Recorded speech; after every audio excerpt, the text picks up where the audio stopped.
Hello दोस्तों, welcome on the channel. मेरा नाम है आयुष और आज हम किस बारे में बात करने वाले हैं ये तो आप लोगों ने थंबनेल में ऑलरेडी देख ही लिया होगा। तो बात शुरू करने से पहले मेरी आप लोगों से एक रिक्वेस्ट है कि आप इस चैनल को सब्सक्राइब ज़रूर कीजिएगा।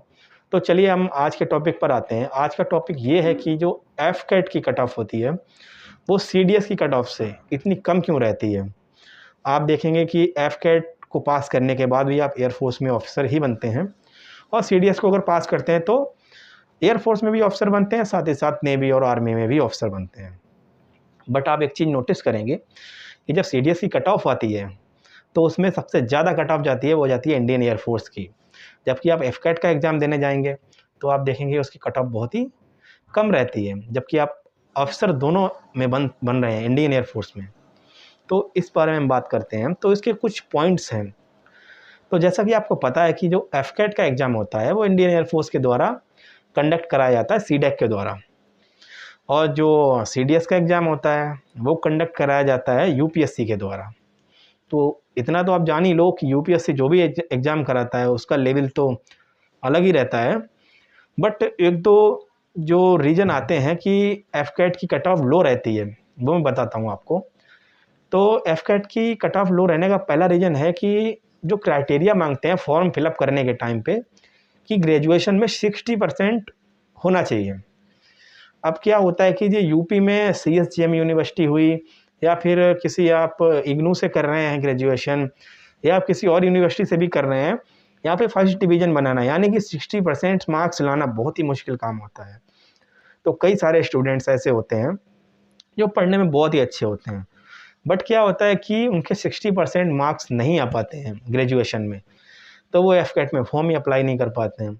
अब जब फॉर्म अप्लाई नहीं कर सकते हैं एफकेट में वो लोग, तो वो कंपटीशन में कैसे पार्टिसिपेट करेंगे।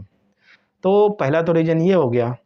दूसरा जो रीज़न मुझे यहाँ तक अभी तक समझ में आया है वो ये है कि जो कट ऑफ जो हाई होती है यूपीएससी में वो होती है इसलिए क्योंकि जो कुछ बच्चे आईएएस और पीसीएस की भी तैयारी करते हैं और वो भी अपनी तैयारी को टेस्ट करने के लिए सीडीएस में अप्लाई करते हैं, क्योंकि उनको अपनी यूपीएससी आईएएस प्री की तैयारी का टेस्ट लेना होता है और जो सीडीएस का एग्ज़ाम आता है वो भी प्री लेवल का ही आता है, तो अपनी तैयारी टेस्ट करने के लिए उसमें अप्लाई करते हैं। इस वजह से यूपीएससी सीडीएस की जो कट ऑफ होती है वो हाई हो जाती है। ऑन द अदर हैंड जो एफकेट का एग्ज़ाम आता है वो टोटल इंग्लिश में आता है, तो काफ़ी ऐसे बच्चे होते हैं जो हिंदी मीडियम से पढ़े होते हैं। अब हिंदी मीडियम का पढ़ा हुआ बच्चा जब एफकेट का एग्ज़ाम देने के लिए जाएगा जो कि टोटल इंग्लिश में रहता है, उसमें हिंदी का एक भी वर्ड नहीं रहता है, तो जाहिर सी बात है उसको थोड़ी बहुत परेशानी तो होगी। तो इस तरह से वो एफकेट के एग्ज़ाम में पास करने में थोड़ी कठिनाई महसूस करता है। अगर आप देखेंगे कि सीडीएस का जो एग्ज़ाम होता है वो हिंदी और अंग्रेजी दोनों लैंग्वेज में होता है, तो सीडीएस एग्ज़ाम को पास करना थोड़ा ईज़ी रहता है। सॉरी, आई मीन थोड़ा हार्ड रहता है। अभी आप देखेंगे कि एफकेट का जो एग्ज़ाम आता है पूरा टोटल अंग्रेजी में आता है, तो उसको समझने के लिए आपको अंग्रेजी का अच्छा ज्ञान होना चाहिए। जबकि आप चेक करेंगे कि एफकेट का एग्ज़ाम जो होता है वो काफ़ी सिंपल होता है और उसमें टाइम काफ़ी सफिशिएंट होता है। आपको बहुत अच्छा टाइम मिल जाता है प्रॉपर, जिसमें आप आसानी से बैठ के आप क्वेश्चंस को सॉल्व कर सकते हैं। आपको कोई जल्दबाजी नहीं होती है, जैसा कि सीडीएस के एग्ज़ाम में होता है कि क्वेश्चन बहुत ज़्यादा होते हैं और काफ़ी हार्ड क्वेश्चंस होते हैं। और एफकेट के एग्ज़ाम में क्वेश्चन भी इतने कुछ हार्ड नहीं होते हैं, सिंपल क्वेश्चन होते हैं। अगर आपने एसएससी सीजीएल की तैयारी की है तो आप आसानी के साथ एफकेट का एग्ज़ाम क्रैक कर सकते हैं और आप एसएसबी देने जा सकते हैं। तो यही कुछ रीजंस हैं जिनकी वजह से एफकेट की कट ऑफ काफ़ी लो रहती है। इसमें मेजर दो ही हैं।